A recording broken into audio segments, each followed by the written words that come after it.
As you've just said, there were a number of days over a period of 20 months when gatherings took place in Downing Street that went past the point where they could be said to be necessary for work purposes. That was wrong. I bitterly regret it. I understand public anger, and I continue to apologise for what happened on my watch, and I take full responsibility. But as you've just said, Chair, the purpose of this inquiry is not to reopen so-called Partygate. It is to discover whether or not I lied to Parliament, wittingly misled colleagues and the country about what I knew and believed about those gatherings when I said that the rules and the guidance had been followed at number 10. I am here to say to you, hand on heart, that I did not lie to the House. When those statements were made, they were made in good faith and on the basis of what I honestly knew and believed at the time. When this inquiry was set up, I was completely confident that you would find nothing to show I knew or believed anything else, as indeed you have not. I was confident, not because there's been some kind of cover-up. I was confident because I knew that is what I believed, and that is why I said it. To understand why I believed it, you have to go back to a time before the Sue Gray report, before the police investigation, back to a time where, as the evidence before the committee shows, there was a near universal belief at number 10 that the rules and guidance were being complied with. That is the general belief that has been uncovered by your evidence, and it was that belief that governed what I said in the House. And as soon as it was clear that I was wrong, and as soon as the Sue Gray investigation and the Metropolitan Police investigation had concluded, I came to the House of Commons and I corrected the record as I promised I would. I clearly could not have anticipated the outcome by coming earlier because I genuinely did not know what the outcome would be and was deeply shocked when fines were issued, not least since I had been told on a couple of occasions at least by Sue Gray that she did not think the threshold of criminality had been reached. I believe that the committee's work helps to explain why I was so shocked. You've been investigating this for more than 10 months, and I thank you for what you have done. You have had access to a vast body of evidence. You have collected and reviewed hundreds of pages of transcripts of Sue Gray's interviews, and you have analysed many thousands of contemporary emails and WhatsApp messages and other material. You found nothing to show that I was warned in advance that events in number 10 were illegal. In fact, nothing to show that anyone raised anxieties with me about any event, whether before or after it had taken place.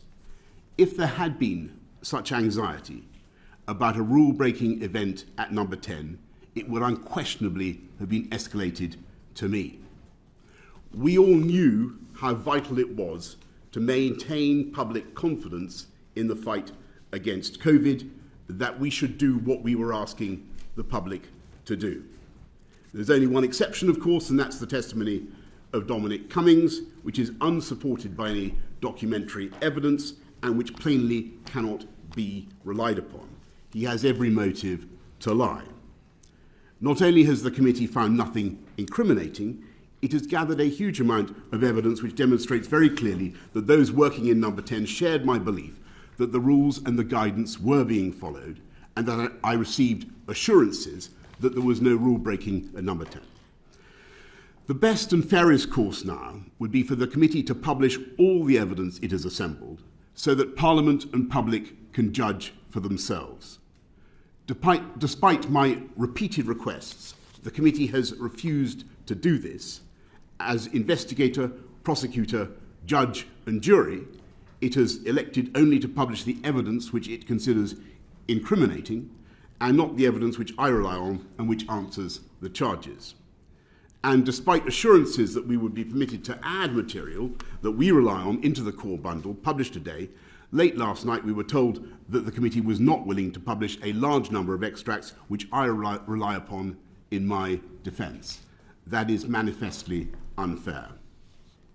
Instead, And in the absence of any evidence that I deliberately misled Parliament, the committee is trying to mount an argument that I must have known that the guidance was not being followed, and that I buried in my head as we were fighting COVID was an unarticulated belief that even if we were following the rules, we were somehow failing to follow the guidance. And you have in your fourth report suggested that it must have been obvious to me because you have the photographs. So let me deal with this point head on, because it is nonsense. These photos have now been churned through the media for more than a year, and it seems to be the view of the committee and sadly many members of the public that they show me attending rule-breaking parties where no one was social distancing. They show nothing of the kind. They show me giving a few words of thanks at a work event for a departing colleague. They show me with my red box passing on the way to another meeting or heading back into my flat to carry on working often late into the night. They show a few people standing together as permitted by the guidance where full social distancing is not possible and where mitigating measures are taken. They show events which I was never fined for attending. I know the public will have had the impression that these were covert photos with their sinister pixelations that have been obtained by the media. The vast majority were in fact taken by the official number 10 photographer. To say that we would have held illicit events in number 10 while allowing these events to be immortalised by an official photographer is staggeringly implausible. There are a couple of photos where the event is captured on Zoom as well as by the official photographer, which only reinforces the point. If we had an event that we believed was illicit or unauthorised, why would we have it on Zoom when you never quite know who is on the other side? Most important of all, if it was obvious to me that these events were contrary to the guidance and the rules, then it must have been equally obvious to dozens of others, including the most senior officials in the country, all of them, like me, responsible for drawing up the rules. And it must have been obvious to others in the building, including the current Prime Minister.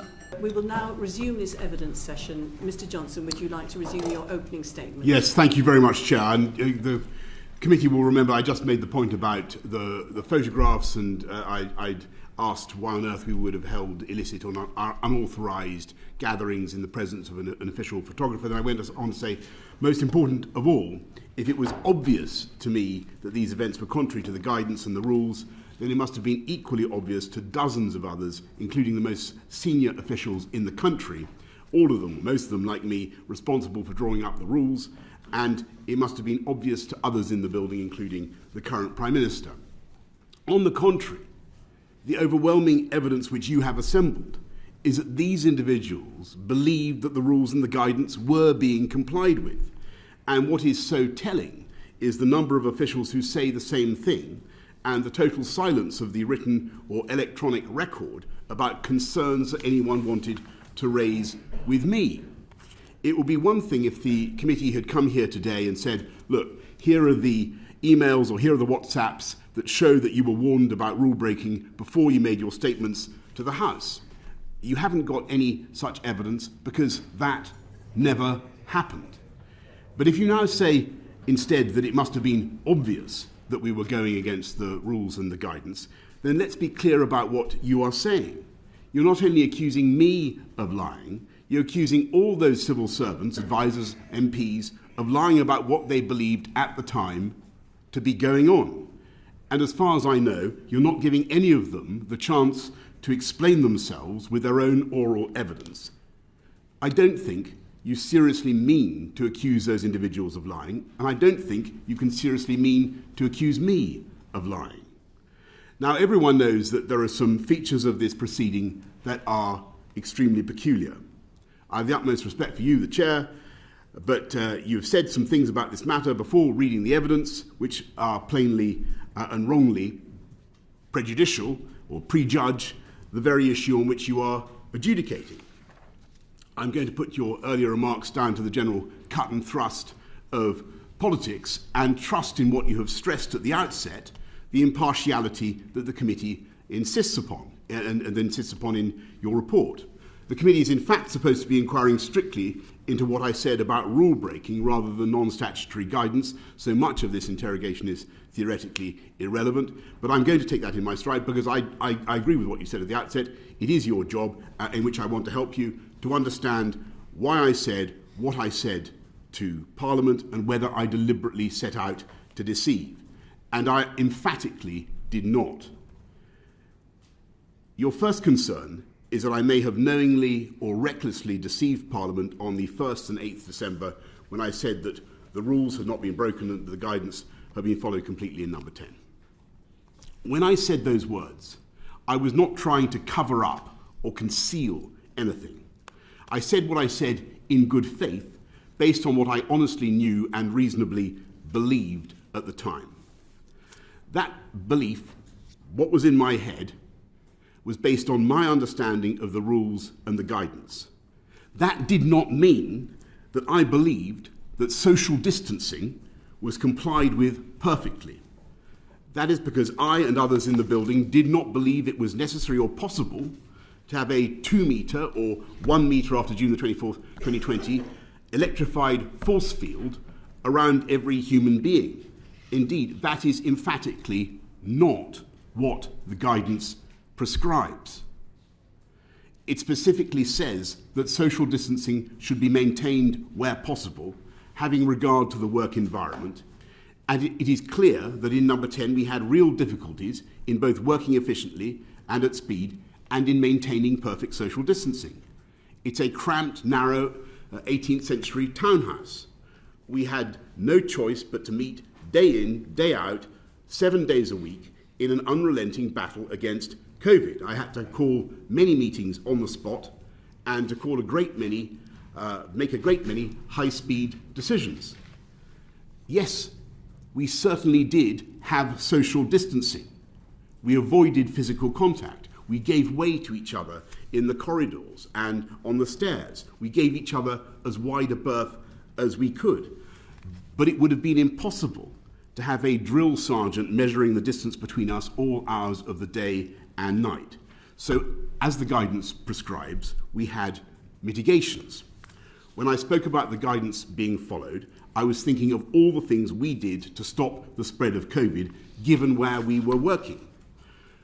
We had large numbers of people working from home. We had many meetings, at least partly on Zoom. We had limits on the numbers per room. We had sanitizer dispensers everywhere. We had signs on the walls telling you which way to walk.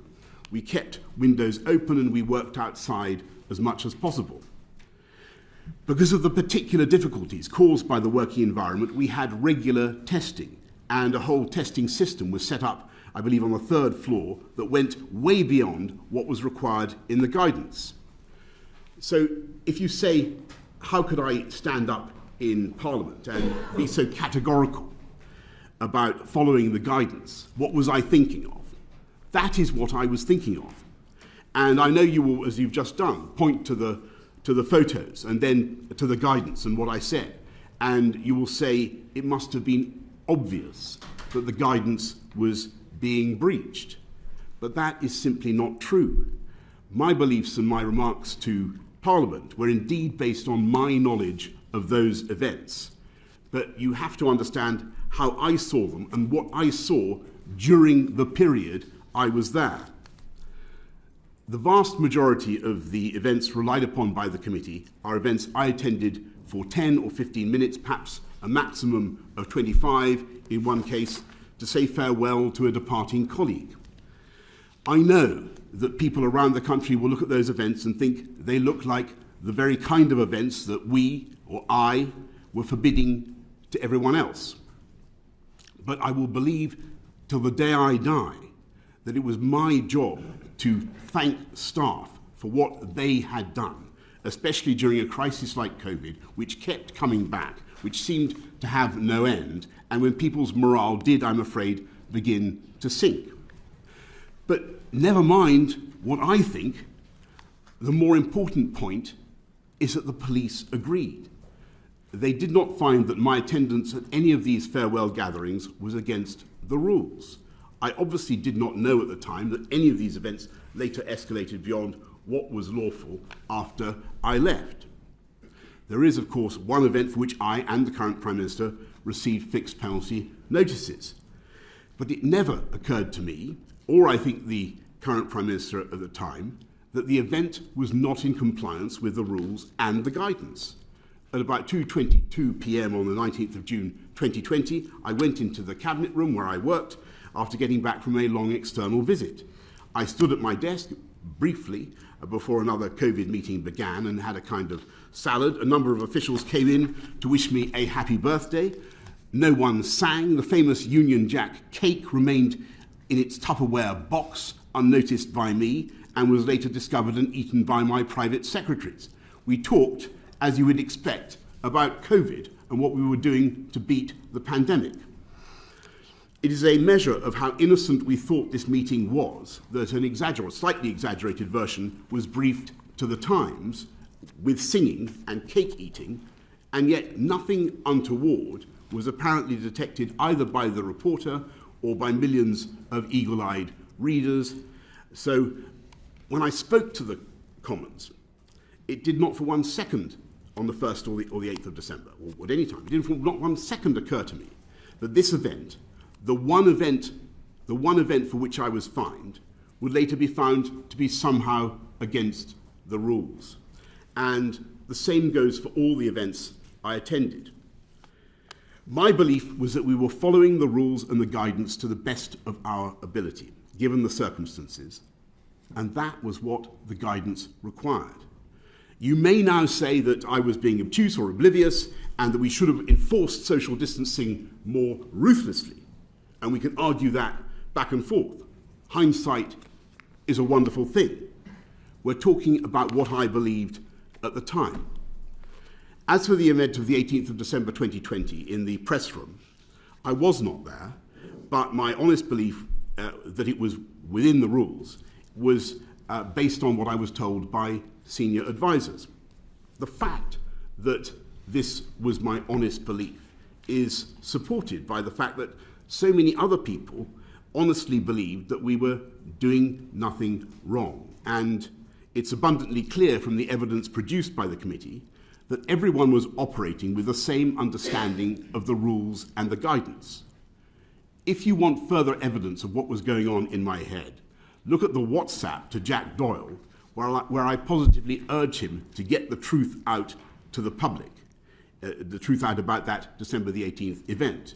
It seemed so unfair to me, based on what I had been told, that the event was being presented as a purely social gathering on what I knew to be a monumentally busy day for the media department, when they were coping both with the emergence that day of the Kent variant of COVID and what some saw as the risk of a no-deal Brexit. That was why I was inclined to believe that this event must be in line with the rules and the guidance. And that's why I said what I said on December the 1st. As for my statements on December the 8th, the committee is concerned that I may have misled the House when I said that I was repeatedly assured that the event was in accordance with the rules. I don't understand this point. You can see from the evidence that I received these assurances more than once and from more than one person.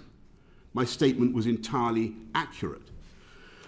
The committee criticises the fact that I had not received assurances in relation to the guidance, but I never said that I had. I said what I said about the guidance based on my own experience and belief. The committee is critical of the fact that I did not receive assurances in respect of any event other than the December the 18th event. But I never said that I had. The committee seems at times to be saying in your fourth report that I should not be relying on the advice of political advisors or even officials. This is ridiculous. I was the Prime Minister of the UK. I was trying to run the country during a pandemic. On the evening in question, 30th of November 2021, I was dealing with the emergence of the Omicron variant and the growing clamour for restrictions on another Christmas. I could not drop what I was doing, get up and go and institute a personal investigation into what sounded like a Daily Mirror try-on about an event that was now almost a year old. I had to rely on, and was fully entitled to rely on, what I was told by my senior trusted advisors. Government would be paralysed if ministers were not able to do so. Finally, the committee criticises the manner in which I corrected the record. I corrected the record on the day of Sue Gray's final report and 6 days after the completion of the police investigation.